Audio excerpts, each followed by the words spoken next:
Once every 2 years, artists from all over the world travel to a small, magical area of the boreal forest in northwestern Saskatchewan. This place is known as Ness Creek. Here, in this forest setting, artists of different media gather to create unique, one-of-a-kind art pieces and to collaborate and exchange creative ideas with fellow artists. This experience of creation and fellowship, where anything is possible, is called the Emma International Collaboration.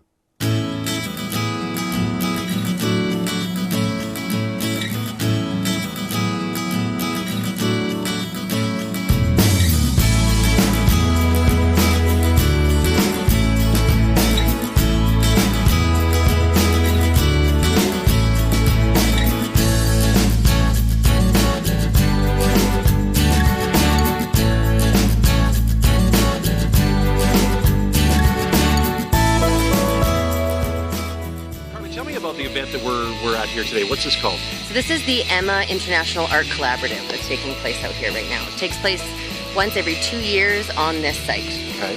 And we're talking about artists. What kind of artists are we talking about here? We've got artists, so we have blacksmithers, woodworkers, jewelers, painters, metal workers, leather workers. Oh, we've got so many different types of artists out here. We even have authors this year. So we're talking about all different kinds of media, I guess would be the term to use to describe that. Yeah. This has actually been going on. We're out here on the Sunday afternoon, but this has been going on since earlier this week, right? Yeah, the artists all arrived here on Wednesday, flew in from various places all over the world, as far as away as New Zealand and as close as just from Big River as well. Okay. So they all arrived on site on Wednesday, and then they started creating together, and they've just been working together with people from other areas to kind of bring their pieces together and hopefully have some stuff done by the time the auction ends.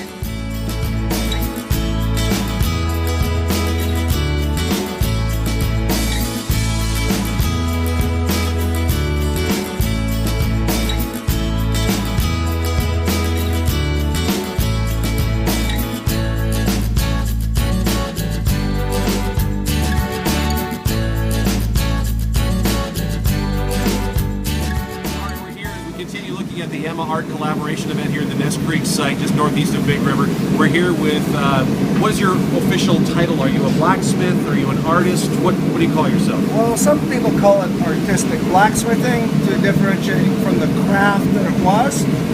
So yeah, artistic blacksmithing, metal worker in general. All right. This is Craig Campbell. We're chatting with Craig here. We're right beside his forge. If you take a look over here, you can see it's very hot. It's super hot. Any idea what the temperature is that's in there, Craig? Well, this is a propane forge, and it's running probably just over 2,000 degrees Fahrenheit. And no, that's not hot in our good business. No? We go over to the coal forge and get 2,900 degrees Fahrenheit. Woo. So yeah, we can take it up a little more. This is just a bending. I'm just bending and shaping a wee bit. Okay, so what are you working on here? What's the piece you're doing? These are legs for the zipper bench. Over in wood, they've made a bench that looks like the zipper, big cogs of a zipper. So now I'm creating the legs that go with that. And this is one of the neat things about this event is that everybody seems to be working together. You're not just here for yourself. You're meeting other people, sharing ideas, creating things. Absolutely. This is about collaboration. So we go out and find great people to come in, and the idea is to collaborate. Mixed media. Sometimes within your own media, you're talking to people, and then sometimes you'll go play in another medium. So you can just check out what jewelry is doing and what wood is doing.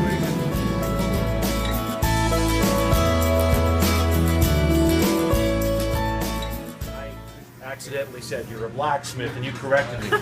What do you call yourself? I call myself a paintsmith because I'm not sort of really a complete black. I haven't gone completely to the dark side. So I do a lot of blacksmithing, fabricating, that sort of stuff. I just kind of use what I need to in that field, but I'm not very traditionally minded.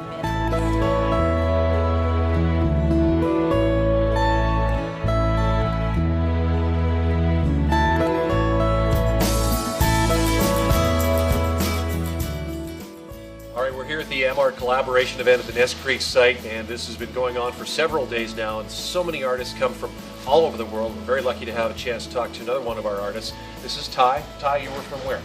south of Saskatoon. Saskatoon, Yeah. otherwise known as Hawaii. Hawaii, Yes, yes, all right.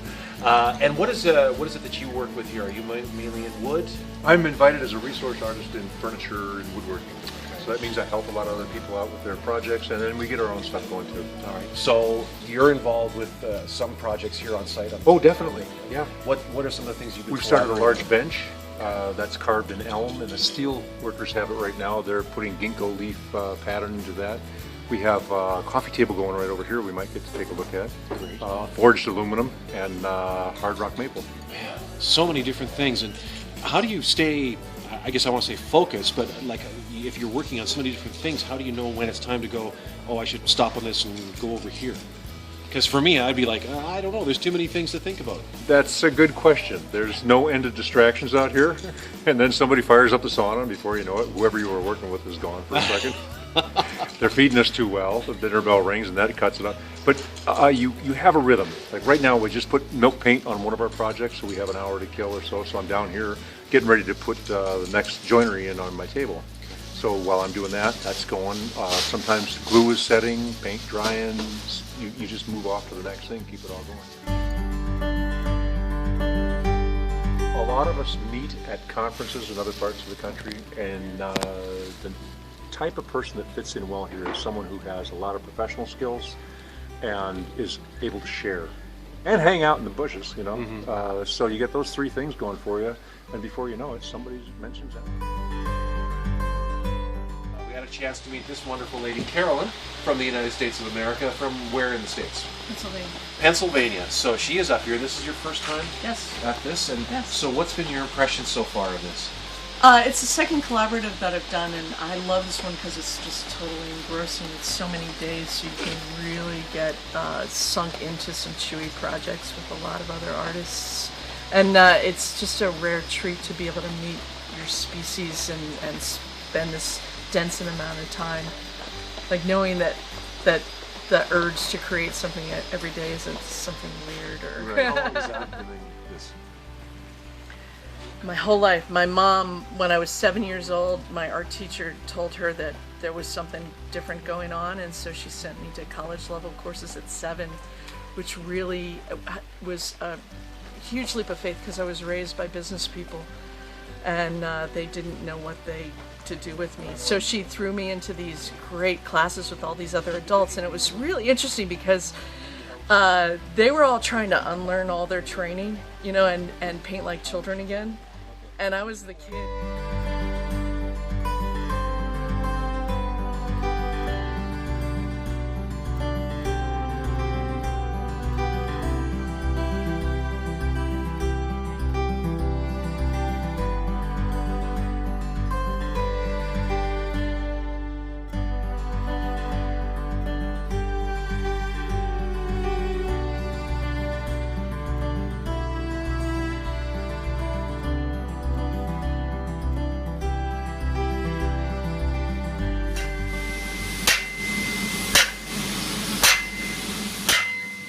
Big pieces of work being done, so many cool pieces of work, and some pieces with a lot of history that we're going to talk about, which I'm leaning right here against in just a second. First, one of the many artisans is here.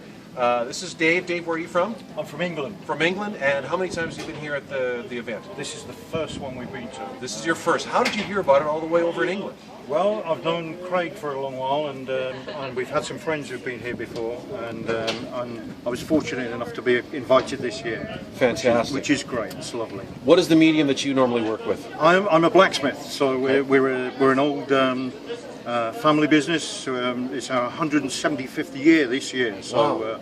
we're 5 generations of blacksmiths. So being able to bring that here and be involved with these things is brilliant. It's absolutely Now, brilliant. this piece that we're talking about right here, some people may or may not recognize this. This is a piece of a bridge, a very important bridge in Saskatchewan. This was the Victoria Bridge in Saskatoon that was recently taken down through demolition. A piece of it was salvaged from the scrapyard, and it's now being turned into an art piece. And Dave, you've kind of taken the lead on this project. Can you tell me what it is you're going to do with this? We've got several different people from different disciplines involved with this. So we've got the metalwork, which is the obvious thing to be involved with the bridge structure, and then we have glass artists and wood artists who are also involved with it. And we're trying to do an interpretation which shows some of the history of the bridge, and we're going to have a glass river running down the centre of it, which will represent the position that the bridge held in Saskatoon. And we've got a porthole here with more glass in, which is representative of the steamship Medicine Hat, which ran into the bridge a long while ago. Right. And I understand a lot of local people would know that tale as well. So we're trying to represent the history and get some of that into the piece. So a piece of the Victoria Bridge will continue to live on here with this amazing piece. Now, I understand that this will be going up for auction at the auction either at the Nest site or in Saskatoon. We will do, yes. So watch for this. This is a piece of Saskatchewan history right here being turned into a piece of art at the Emma Art Collaboration event.